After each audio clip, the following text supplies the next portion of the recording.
What's going on, everybody? Welcome back to the channel, and today it's time to start my Ghostbusters review series as we're getting ready for Ghostbusters Afterlife, the new sequel. Cannot wait for that, so I'm going to be reviewing Ghostbusters and Ghostbusters 2, and as well as the attempted reboot Ghostbusters 2016, but we got to start with the original. This was a film that actually took a while to get off the ground. Dan Aykroyd had this concept. It kind of involved some sci-fi elements, some time travel elements, some space elements, but it was all about capturing ghosts and spirits. He had the original concept, and it didn't quite get into development. Eventually, he hired Harold Ramis to help him out, and he came up with this script that actually takes place in New York City, a little more grounded, not so much with the space and time travel stuff. It is more about just a group of guys catching ghosts, starting their own business in New York City, and that whole idea was brilliant. It's amazing that the studio at the time was actually worried about this film even making profit with that $25 to $30 million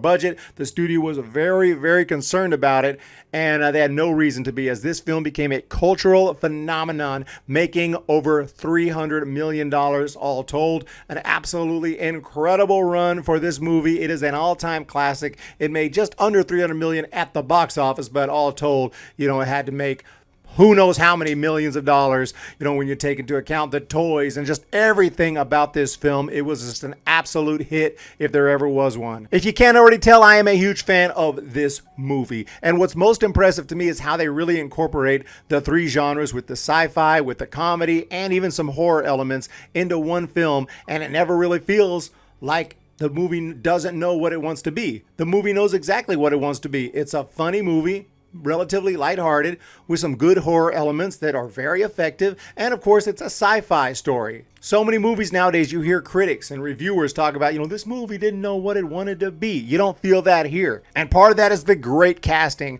A guy like Bill Murray, he's just a guy who makes jokes at every turn. Even if everything is extremely serious around him, he's gonna crack a joke. And so when he does it, it doesn't feel unnatural. Granted, many times I criticize movies that put horrible jokes in a moment when nobody would joke, and that's because those characters would never make a joke. We're talking about sometimes kids and families and people who do not seem like comedians, or people who like to crack jokes all of a sudden are cracking jokes when people around them are dying and things like that, or their family is dying and there's blood everywhere.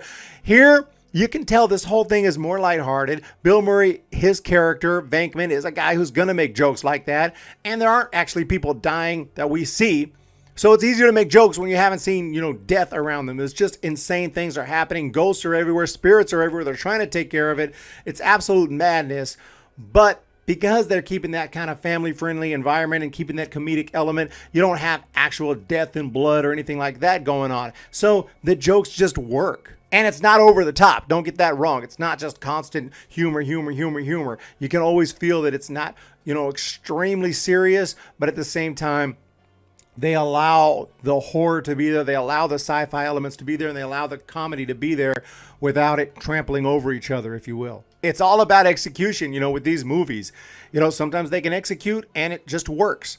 Sometimes they just fail to execute and it doesn't work. In this particular movie, it absolutely worked. And I would say that Bill Murray's character is not even the funniest in the movie, because you got to give a shout out to Rick Moranis as Tully. It is absolutely hilarious. Love this character. Absolutely love this character. Even when he becomes the keymaster, because he plays an important role in this movie. He's not just there to throw some jokes and be the neighbor of Dana. No, he's a very important character. And speaking of Dana, you have Sigourney Weaver, the sci-fi legend herself. Perfect casting throughout again, and she is awesome as Dana. She is even more awesome, arguably, when she becomes the gatekeeper. And I absolutely love the line when Venkman is on the phone with Egon. He's talking to him on the phone because Egon's got right in front of him Tully, who has already been completely possessed, and then Venkman has got in front of him Dana, who has been already possessed. And, Venkman says something along the lines of, we got to get these two together. And we're, the audience thinking the same thing. Yes, please get them together. Now,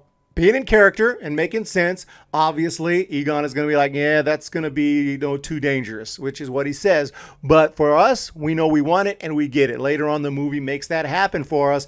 You couldn't make this movie and not have them two, the possessed Sigourney Weaver and the possessed Rick Moranis, get together, and we get to see that, and it's awesome. And there is really a tether to reality throughout this movie. They don't just say, whatever, anything goes, let's go, anything goes. It's just a silly, stupid movie.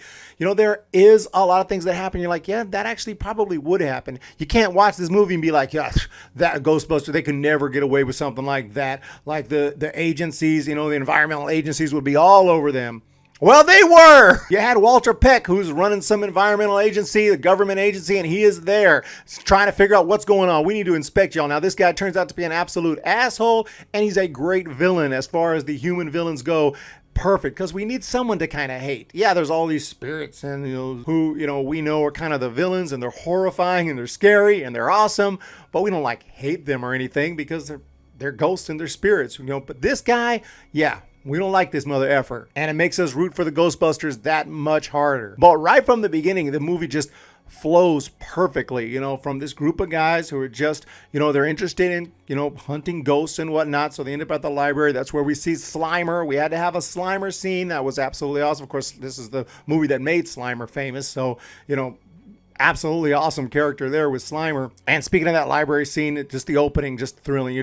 Movie just gets right into it with the librarian, and the index car starts flying and she freaks out. Oh my God, starts running. It's just awesome. But anyway, these three guys start this business, and it creates for just awesome scenes where they're chasing ghosts. A couple of really cool sequences in the hotel, for instance. When they go after that ghost, they catch him. It was just exhilarating. It was just an awesome scene, really cool. Eventually, they hire Winston, which was a cool scene when they hired him. And Winston's a great character. He brings a little bit. He's the one guy in Ghostbusters who's got a pretty good head on his shoulders. And at moments when they're in jail, he's like, you know what?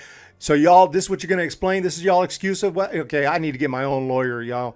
Love this guy, when they hire him, do you believe in this and this and this, all this crazy stuff. He's like, y'all going to pay me, give me a good steady paycheck? I believe whatever the hell you want me to believe. But anyway, as I was saying, the movie just flows nicely from these guys who start their business. They're hunting ghosts, and they got a whole bunch of ghosts and spirits in their storage facility. And then comes that environmental agency, whatever, forcing them to turn off that storage facility, which will cause all the ghosts to escape, and then madness ensues all over New York City. And around that same time, that's when everything comes to a head and to a climax. Gozer is absolutely terrifying and awesome.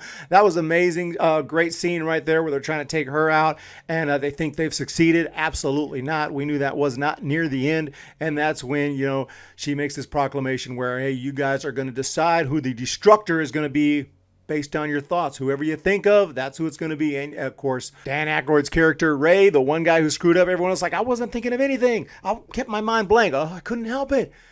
It just came into my mind. The most innocent character ever. The Stay Puft Marshmallow Man. And there are actually a couple of moments in this movie you see the Stay Puft Marshmallows, like when you're in Dana's apartment, a little package of marshmallows. Stay Puft Marshmallow Man, in this universe is a character, a food character, whatever, like the Michelot Man or whatever. So that's really cool how they incorporate that. And then he comes, giant Stay Puft Marshmallow Man, just another big icon in this movie. So many great cultural icons in this film, and what a great job, what a great movie it is. All told, nearly a perfect film. The only thing that I could even try to say is that some of the special effects have not held up that great, but when you consider this was 1984, not 94, not 2004, 1984, actually they did a pretty damn good job with the special effects. A lot of practical effects and a really good job. Some of the stay motion stuff or whatever they call that, yeah, it's not that great. Sorry, stop motion, not stay motion. I'm an idiot. But some of those effects you can kind of tell, but they're pretty brief, and overall, unless you're really looking for it, I don't think it really holds the film back a lot. But I would say, it's not even a real criticism, because in 1984, they did the best they could do with that budget and everything. But as far as story, that's the important thing. Story, execution, acting, the horror, the sci-fi, the comedy, and just the massive amount of absolutely iconic characters.